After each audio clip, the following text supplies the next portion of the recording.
Hi everybody, aloha. So here I am again. I'm holding the phone. I have my Oahu hat on.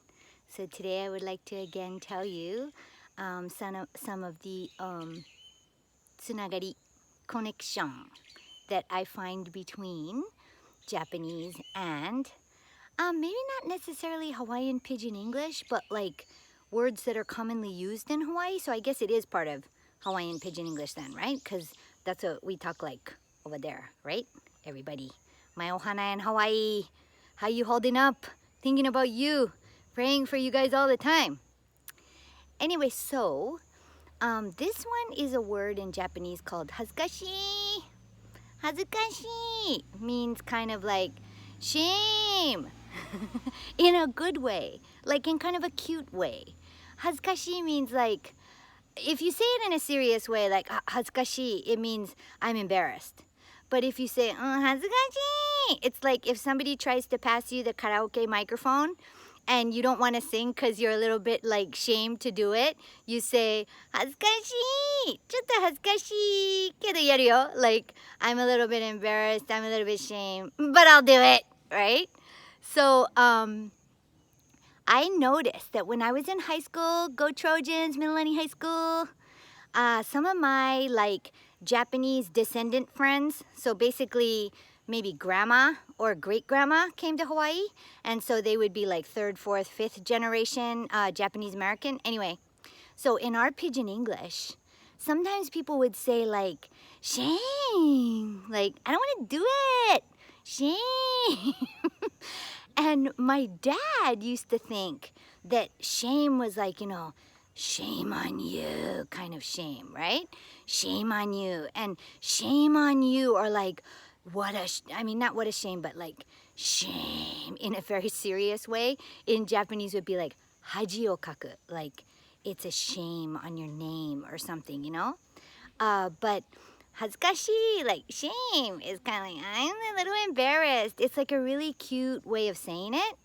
And so now I realize that, also us in Hawaii, yeah, we don't like to really like be out there like in front of everybody, like showing off, yeah, because that's not a really good thing.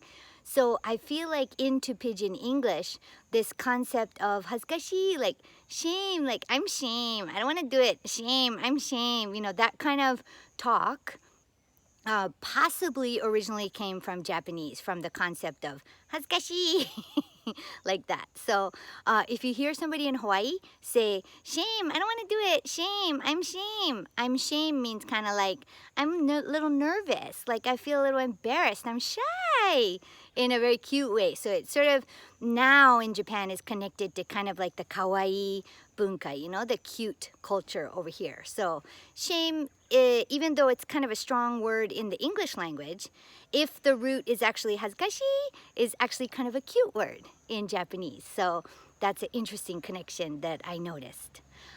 Speaking of shame, hazukashii, and also to continue with the superhero theme from last time's Kikaida, I would like to tell you a Jay Jarman story. And this has to do with me being the hazukashii, shame, chotto, shame, in a good way, in a fun way. So when it's not Star Wars. When the movie Superman came to Hawaii when we were little, you remember the first Superman where they had like the introduction was sort of like the big letters on the screen. Do you remember that? It was like very, strong music and like exciting. So my dad had to go on a trip to the mainland. So he had watched Superman on the mainland before the movie came to Hawaii.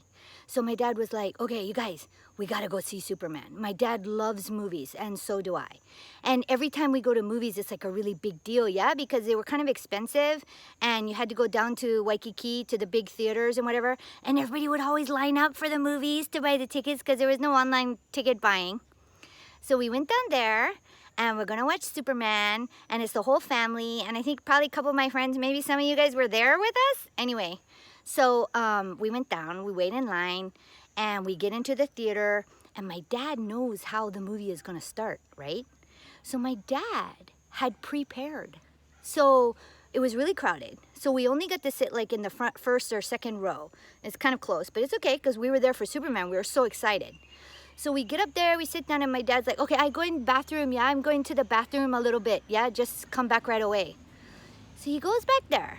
Little did we know, he's got his red Speedo, BBD, bikini bathing suit pants under his trousers. And he was wearing a blue sweatsuit. So he takes his red BBD, Speedo bathing suit and puts it on the outside of his blue trousers. And then he had a red t-shirt underneath. And then he puts his blue jacket, his trainer, ties it around his neck. And he stands in the back of one of those big theaters in Waikiki at the top of the ramp thing that you walk down. And he's up there and he's waiting for the movie's introduction to start with the big letters and the resounding music. And all of a sudden, me and my sister and my family, we're all like, hey, where's Dad? He's gonna be late. The lights are down, the music has started, and you hear from the back of the movie theater, it's a bird! It's a plane! No! It's Super Jarman! And he comes running down in his, outfit, and he's like, Super Jarman, yay! And here's my super family! There's Ruthie! There's Joy! And we were like shrinking down. I think I might have been like 12 or something. And we're shrinking down, and so like Hazukashii, like shame, right? But at the same time, it was such a fun experience, and it's such a good memory, and I am very grateful for my dad, the superhero. So I guess the only moral of this story is do cool stuff. Do fun things for your kids. Think out of the box. This life is only one time. So if you can live it, if you can do something fun, and after he said all that, everybody in the theater is like clapping, and it made the whole experience more fun for everybody. So don't hold back, do fun things. We're living in extremely uncertain times, and people can feel isolated and lonely. So let's do fun stuff. Let's give people some smiles. And I thank you to my dad, Jay Jarman, for giving me and my friends and everybody else a lot of smiles. Okay, thank you. Plenty more of these. Aloha!